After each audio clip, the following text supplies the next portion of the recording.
ಎಲ್ರಿಗೂ ನಮಸ್ತೆ. Lakshmi's life style and ರೆಸಿಪೀಸ್ಗೆ ಸ್ವಾಗತ. ಮನೆಯಲ್ಲೇ ಮಕ್ಕಳಿಗೆ ಈ ರೀತಿಯಾಗಿ ಐಸ್ ಕ್ರೀಮ್ನ ಮಾಡಿಕೊಟ್ರೆ ತುಂಬಾ ಖುಷಿ ಪಡ್ತಾರೆ. ಹಾಗೆ ಹೆಲ್ದಿಯಾಗಿ ಮಾಡಿಕೊಡ್ಬೋದು. ಯಾವುದೇ ರೀತಿಯ ಕ್ರೀಮ್ ಆಗಲಿ, ಕಸ್ಟರ್ಡ್ ಪೌಡರ್ ಆಗಲಿ, ಕಲರ್ ಆಗಲಿ ಯೂಸ್ ಮಾಡ್ತಿಲ್ಲ. ತುಂಬಾ ಈಸಿಯಾಗಿ ಮಾಡ್ಕೋಬೋದು. ಚಿಕ್ಕವರಿಂದ ದೊಡ್ಡವ್ರವರೆಗೂ ತುಂಬಾ ಇಷ್ಟಪಟ್ಟು ತಿಂತಾರೆ. ಅಷ್ಟು ಚೆನ್ನಾಗಿರುತ್ತೆ ಈ ಐಸ್ ಕ್ರೀಮ್. ಬನ್ನಿ ಯಾವ ರೀತಿ ಮಾಡೋದು ನೋಡೋಣ. ಮೊದಲಿಗೆ ಇಲ್ಲಿ ನಾನು ಒಂದು ಬೌಲ್ನ ತಗೊಂಡು 8 ಗೋಡಂಬಿ ಹಾಗೆ 6 ಬಾದಾಮಿಯನ್ನು ತೊಗೊತಾ ಇದ್ದೀನಿ. ಅದನ್ನು ಒಂದು ಬೌಲಿಗೆ ಹಾಕ್ಕೊಂಡು ಸ್ವಲ್ಪ ನೀರನ್ನು ಸೇರಿಸ್ಕೊಂಡು ಒಂದು 30ರಿಂದ 45 ನಿಮಿಷಗಳ ಕಾಲ ನೆನೆಯೋದಕ್ಕೆ ಬಿಡ್ತಾ ಇದ್ದೀನಿ. ನೀವು ಬೇಕಿದ್ರೆ ಬಿಸಿನೀರಲ್ಲಿ ನೆನೆಸ್ಕೊತೀನಿ ಅನ್ನೋದಾದರೆ 15ರಿಂದ 20 ನಿಮಿಷ ನೆನೆಸ್ಕೊಂಡ್ರೆ ಸಾಕು. ನಂತರ ಇಲ್ಲಿ ನಂದಿನಿ ಅವ್ರದ್ದು ನಾನು ಫುಲ್ ಫ್ಯಾಟ್ ಇರುವಂತಹ ಹಾಲನ್ನು ತೊಗೊಂಡಿದ್ದೀನಿ. ನೀವು ಈ ಹಾಲನ್ನಾದರೂ ತೊಗೋಬೋದು, ಇಲ್ಲ ಗ್ರೀನ್ ಪ್ಯಾಕೆಟ್ ಇರುತ್ತಲ್ಲ ಆ ಹಾಲನ್ನು ಕೂಡ ಯೂಸ್ ಮಾಡ್ಕೊಬೋದು. ಆದರೆ ಫುಲ್ ಫ್ಯಾಟ್ ಇರುವಂತಹ ಹಾಲನ್ನು ತೊಗೊಳ್ಳಿ. ಇಲ್ಲಿ ನಾನು ಅರ್ಧ ಲೀಟ್ರ್ ಆಗುವಷ್ಟು ಹಾಲನ್ನು ತೊಗೊತಾ ಇದ್ದೀನಿ.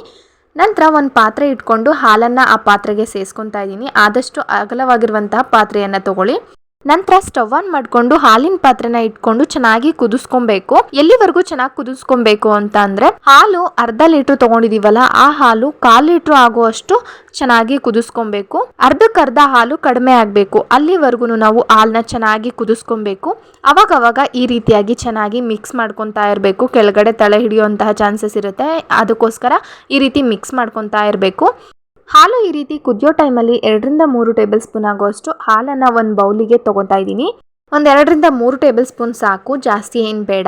ನಂತರ ಅದೇ ಬೌಲ್ಗೆ 10ರಿಂದ 12 ಕೇಸರಿ ದಳಗಳನ್ನ ಸೇರಿಸ್ಕೊತಾ ಇದ್ದೀನಿ. ಸೇರಿಸ್ಕೊಂಡು ಚೆನ್ನಾಗಿ ಈ ರೀತಿ ಮಿಕ್ಸ್ ಮಾಡಿ ಎತ್ತಿಟ್ಕೊತಾ ಇದ್ದೀನಿ. ಇದು ಕಲರ್ಗೋಸ್ಕರ ಅಷ್ಟೇ.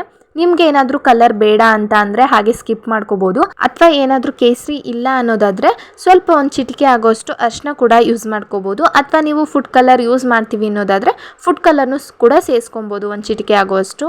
ನಂತರ ಹಾಲನ್ನು ಮೀಡಿಯಂ ಫ್ಲೇಮಲ್ಲಿ ಇಟ್ಟು ಕುದಿಸ್ಕೊತಾ ಇರೋಣ. ಆ ಟೈಮಲ್ಲಿ ನಾವು ಗೋಡಂಬಿ ಮತ್ತು ಬಾದಾಮಿನ ನೆನೆಸಿಟ್ಕೊಂಡಿದ್ವಲ್ಲ ಅದನ್ನು ಸೇರಿಸ್ಕೊಂಡು ಪೇಸ್ಟ್ ಮಾಡ್ಕೊಬೇಕು. ಅದಕ್ಕೋಸ್ಕರ ಇಲ್ಲಿ ಬಾದಾಮಿ ಸಿಪ್ಪೆಯನ್ನು ಈ ರೀತಿಯಾಗಿ ಈಸಿಯಾಗಿ ಬಂದ್ಬಿಡುತ್ತೆ ನೆನೆಸಿರೋದ್ರಿಂದ. ಈ ರೀತಿ ಬಾದಾಮಿ ಸಿಪ್ಪೆನ ಚೆನ್ನಾಗಿ ತಕ್ಕೊಂಡು ಸೇರಿಸ್ಕೊತಾ ಇದ್ದೀನಿ. ರೀತಿಯಾಗಿ ಎಲ್ಲ ಬಾದಾಮಿ ಸಿಪ್ಪೆನೂ ಕೂಡ ತಕ್ಕೊಂಡು ಸೇರಿಸ್ಕೊಂಡು ಗೋಡಂಬಿನ ನೀರಿನ ಸಮೇತನೇ ನೆನೆಸಿರುವಂತಹ ನೀರಿನ ಸಮೇತನೇ ಸೇರಿಸ್ಕೊಂಡು ಚೆನ್ನಾಗಿ ರುಬ್ಕೊಬೇಕು. ಈ ರೀತಿಯಾಗಿ ನೈಸ್ ಆಗಿ ರುಬ್ಕೊಬೇಕು. ಪೇಸ್ಟ್ ರೀತಿಯಲ್ಲಿ ತುಂಬಾನೇ ತರ್ತರಿಯಾಗಿ ರುಬ್ಕೊಳಕ್ ಹೋಗ್ಬೇಡಿ.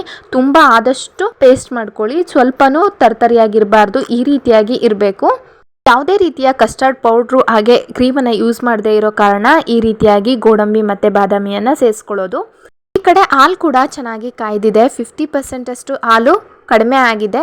ಹಾಗೆ ಅರ್ಧ ಲೀಟ್ರ್ ಹಾಲು ತೊಗೊಂಡಿದ್ವಲ್ಲ ಅದು 1/4 ಲೀಟ್ರ್ ಆಗಿದೆ. ಅಲ್ಲಿವರೆಗೂ ಚೆನ್ನಾಗಿ ಕುದಿಸ್ಕೊಂಡಾಗಿದೆ. ಈ ಟೈಮಲ್ಲಿ ಸ್ಟವ್ನ ಲೋ ಫ್ಲೇಮಲ್ಲಿ ಇಟ್ಕೊಂಡು ಗೋಡಂಬಿ ಮತ್ತು ಬಾದಾಮಿಯ ಪೇಸ್ಟನ್ನು ಸೇರಿಸ್ಕೊಬೇಕು. ಈ ಟೈಮಲ್ಲಿ ಲೋ ಫ್ಲೇಮಲ್ಲೇ ಇಟ್ಕೊಬೇಕು, ಯಾಕಂದರೆ ತಳ ಹಿಡಿಯುವಂತಹ ಚಾನ್ಸಸ್ ಇರುತ್ತೆ. ಅದರಿಂದ ಲೋ ಫ್ಲೇಮಲ್ಲಿ ಇಟ್ಕೊಂಡೇ ಮಾಡಬೇಕು. ಈ ರೀತಿ ಚೆನ್ನಾಗಿ ಮಿಕ್ಸ್ ಮಾಡ್ಕೊಬೇಕು. ತಳ ಹಿಡಿಯುವಂತಹ ಚಾನ್ಸಸ್ ಇರುತ್ತೆ ಬಾದಾಮಿ ಮತ್ತು ಗೋಡಂಬಿ ಪೇಸ್ಟ್ ಹಾಕಿದಾಗ. ಸ್ವಲ್ಪ ಕೇರ್ಫುಲ್ಲಾಗಿ ಈ ಸ್ಟೆಪ್ಪನ್ನು ಫಾಲೋ ಮಾಡಬೇಕು. ನಂತರ ಹಾಲಲ್ಲಿ ನೆನೆಸಿದಂತಹ ಕೇಸರಿನ ಸೇರಿಸ್ಕೊತಾ ಇದ್ದೀನಿ. ಕೇಸರಿ ದಳಗಳ ಜೊತೆನೇ ನಾವು ಕೇಸರಿನ ಸೇರಿಸ್ಕೊತಾ ಇದ್ದೀನಿ. ಸೇರಿಸ್ಕೊಂಡು ಚೆನ್ನಾಗಿ ಮಿಕ್ಸ್ ಮಾಡಿಕೊಂಡು ಇನ್ನೂ ಚೆನ್ನಾಗಿ ಕುದಿಸ್ಕೊಬೇಕು.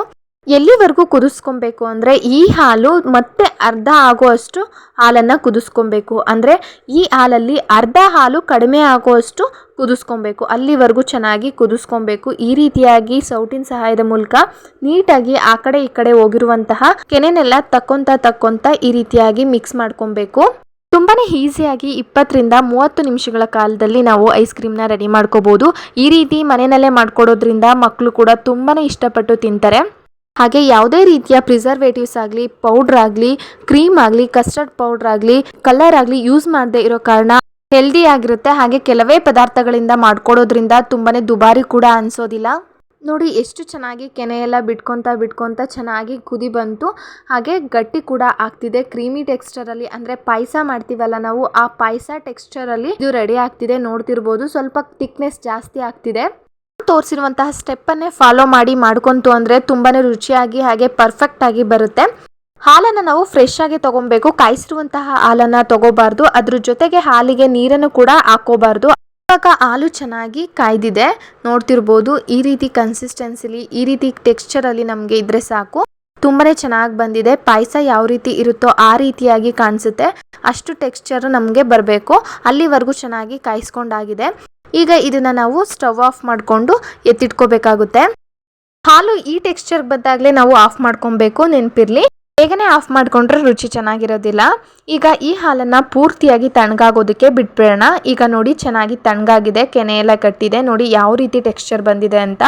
ಕೇಸರಿನ ಹಾಕೊಂಡಿರೋದ್ರಿಂದ ಈ ಕಲರ್ ಬಂದಿದೆ. ನೀವೇನಾದರೂ ಕೇಸರಿ ಹಾಕೊಳ್ಳೋದಿಲ್ಲ ಅನ್ನೋದಾದರೆ ಒಂದು ಚಿಟಿಕೆ ಅರಿಶಿನ ಹಾಕೊಬೋದು, ಅಥವಾ ಕಲರ್ ಕೂಡ ಯೂಸ್ ಮಾಡ್ಕೊಬೋದು. ಕಲರು ಅರಿಶಿನ ಏನು ಬೇಡ ಅಂದರೆ ವೈಟ್ ಕಲರೇ ಇರಲಿ ಅನ್ನೋದಾದರೆ ಏನು ಹಾಕೊಳ್ದೆ ಕೂಡ ಮಾಡ್ಕೊಬೋದು. ಒಂದ್ಸರಿ ಚೆನ್ನಾಗಿ ಮಿಕ್ಸ್ ಮಾಡಿಕೊಂಡು ಒಂದು ಮಿಕ್ಸಿ ಜಾರ್ಗೆ ಹಾಕ್ಕೊಂಡು ಮಿಕ್ಸಿ ಮಾಡ್ಕೋಬೇಕಾಗುತ್ತೆ. ಅದಕ್ಕೋಸ್ಕರ ಇಲ್ಲಿ ನಾನು ದೊಡ್ಡ ಮಿಕ್ಸಿ ಜಾರ್ನ ತೊಗೊಂಡು ರೆಡಿ ಮಾಡ್ಕೊಂಡಂತಹ ಹಾಲಿನ ಮಿಶ್ರಣವನ್ನು ಇದರೊಳಗಡೆ ಸೇರಿಸ್ಕೊತಾ ಇದ್ದೀನಿ. ಈ ಟೈಮಲ್ಲಿ ಯಾವುದೇ ಕಾರಣಕ್ಕೂ ಒಂದನಿ ಕೂಡ ನೀರನ್ನು ಸೇರಿಸ್ಕೊಬೇಡಿ. ಹಾಗೆ ಸಿಹಿಗೆ 3ರಿಂದ 4 ಸ್ಪೂನ್ ಆಗುವಷ್ಟು ಬೆಲ್ಲನ ಸೇರಿಸ್ಕೊತಾ ಇದ್ದೀನಿ. ನಿಮಗೆ ಎಷ್ಟು ಬೇಕೋ ಅಷ್ಟು ಸೇರಿಸ್ಕೊಳ್ಳಿ. ಹಾಗೆ 3 ಏಲಕ್ಕಿನ ಕುಟ್ಟಿ ಪುಡಿ ಮಾಡಿ ಸೇರಿಸ್ಕೊತಾ ಇದ್ದೀನಿ. ಸೇರಿಸ್ಕೊಂಡು ಚೆನ್ನಾಗಿ ಇದನ್ನು ಒಂದ್ಸರಿ ರುಬ್ಕೋಬೇಕಾಗುತ್ತೆ. ನೋಡಿ ಈಗ ರುಬ್ಕೊಂಡಾಗಿದೆ, ಎಷ್ಟು ನೊರೆ ನೊರೆ ಥರ ಬರ್ತಿದೆ. ಈ ರೀತಿ ನೊರೆ ನೊರೆಯಾಗಿ ಬರಬೇಕು. ಅಲ್ಲಿವರೆಗೂ ಒಂದು 2-3 ಸರಿ ಚೆನ್ನಾಗಿ ರುಬ್ಕೊಂಡ್ರೆ ಸಾಕು, ರೆಡಿ ಆಗಿಬಿಡುತ್ತೆ. ಏಲಕ್ಕಿನ ಹಾಗೆ ಹಾಕ್ಕೊಳಕ್ಕೆ ಹೋಗ್ಬೇಡಿ, ರುಬ್ಬೋದಿಲ್ಲ. ಸ್ಟೀಲ್ ಬಾಕ್ಸ್ ಅಥವಾ ಪ್ಲಾಸ್ಟಿಕ್ ಬಾಕ್ಸ್ ಅಥವಾ ಈ ರೀತಿಯಾದಂತಹ ಗ್ಲಾಸ್ ಕಂಟೈನರ್ ಇದ್ರೂ ಕೂಡ ಸೇರಿಸ್ಕೊಳ್ಳಿ. ನೋಡಿ ಈ ರೀತಿಯಾದಂತಹ ಗ್ಲಾಸ್ ಕಂಟೈನರ್ನ ನಾನು ತೊಗೊಂಡಿದ್ದೀನಿ.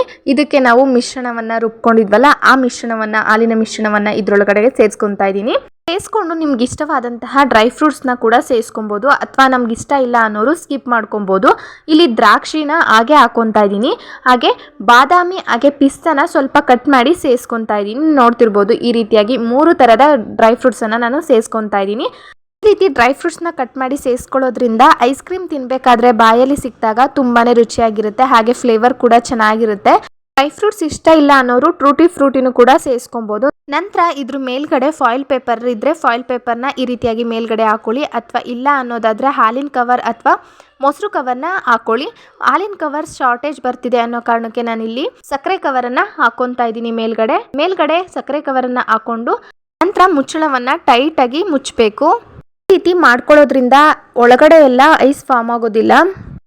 ನಂತರ ಇದನ್ನು ಡೀಪ್ ಫ್ರೀಸರಲ್ಲಿ ಇಡಬೇಕಾಗುತ್ತೆ. ಡೀಪ್ ಫ್ರೀಸರಲ್ಲಿ ಏನಿಲ್ಲ ಅಂದ್ರೂ ನೈಟ್ ಎಲ್ಲ ಇಟ್ಕೊಂಡು ಬೆಳಗ್ಗೆ ಓಪನ್ ಮಾಡೋದ್ರಿಂದ ತುಂಬ ಚೆನ್ನಾಗಿ ಬಂದಿರುತ್ತೆ. ಅಥವಾ ನಿಮ್ಗೆ ಟೈಮ್ ಇಲ್ಲ ಅನ್ನೋದಾದರೆ 4ರಿಂದ 5 ಗಂಟೆಗಳ ಕಾಲ ನೀವು ಇಟ್ಕೊಬೋದು.